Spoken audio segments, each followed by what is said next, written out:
Sa kabila ng tromang kanilang naranasan, porsigido pa rin ang mga nakaligtas na mangingisda sa tumaob na bangka sa karagatang malapit sa Pangasinan na magbalik agad sa laot para makapaghanap buhay. Ang kanilang kwento, alamin sa detalye ni Ryan Lisiques.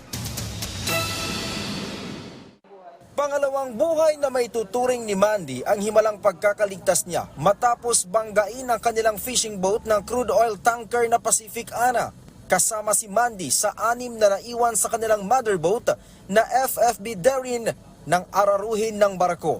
Kasama siya nang lumubog ang bangka at nakulong pa sa loob ng fishing boat ng ilang minuto. Kaya naging na lang din yung loob ko. Sabi ko, nandito naman ako yung mga kapatid ko. Hindi naman nila papabayaan yung pamilya ko. Bata pa yung anak ko, kaanak ng asawa ko, sanggol pa lang, isang buwan pa lang. Pero may awa pa rin ng Diyos, binigyan ako ng pangalawang buhay. Kaya naglakas loob na lang din ako nang nakarinig ako na may kumakatok sa labas. Doon, medyo nilakasan ko na lang yung loob ko kasi alam ko may kasama pa akong buhay pa na naghahantay din sa akin na makalabas ako doon. Pero matinding trauma man ang inabot nila sa insidente, porsigido pa rin ang mga itong makabalik agad sa laot para makapangisda. Kaya naman ang kanilang hiling ngayon, tulungan sila na maisalba ang tumaob nilang fishing boat sa bahagi ng Bajo de Masinloc. Siguro sir, kasi dyan na rin ako lumang rin. Halos 5 years na rin ako naglalaro. 5 years, 6 years. So, wala naman akong ibang alam na sa paghahanap buhay, lahat lang talaga. Hindi naman ako nakapag-aral, hindi nakapagtapos. Dyan lang kami nabubuhay sir, napaglalaro. Kwento ng iba pang nakaligtas, matapos daw silang banggain ng barko, sinikap nilang ma-recover ang bangkay ng 3 nilang kasamahan na nasawi bago magdesisyong lisanin ang lugar ng insidente. Pero hindi biro ang hirap na kanilang pinagdaanan, marating lang ang baybayin ng Infanta Pangasinan upang makahingi ng saklolo. Nung pag-alis namin nung umaga doon, nung tanghali, na nakuha na namin yung mga bangkay, walang kain, walang tubig, halos 24 hours yun na walang katubig-tubig, wala rin kami pagkain.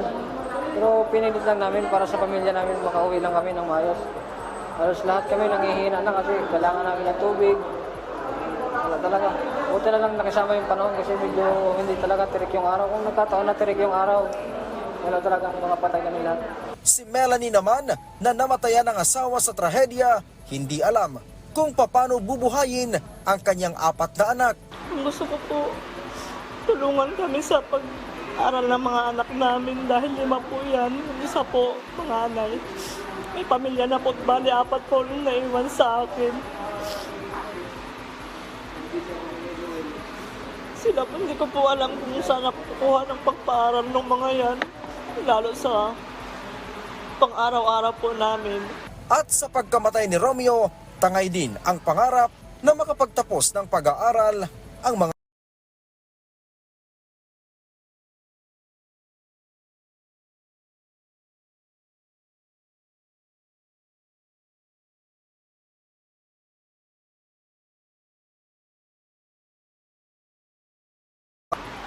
Saka isa pa po, kaya lumawad yung asawa ko dahil yung bahay po namin gusto niya ipagawa.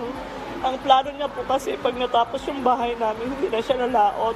Nangako naman ang alkalde ng Subic na ibibigay lahat ng pangangailangan ng mga mangingisda, maging ang pagsasampa ng kaso laban sa may-ari ng barko at mga tripulante nito.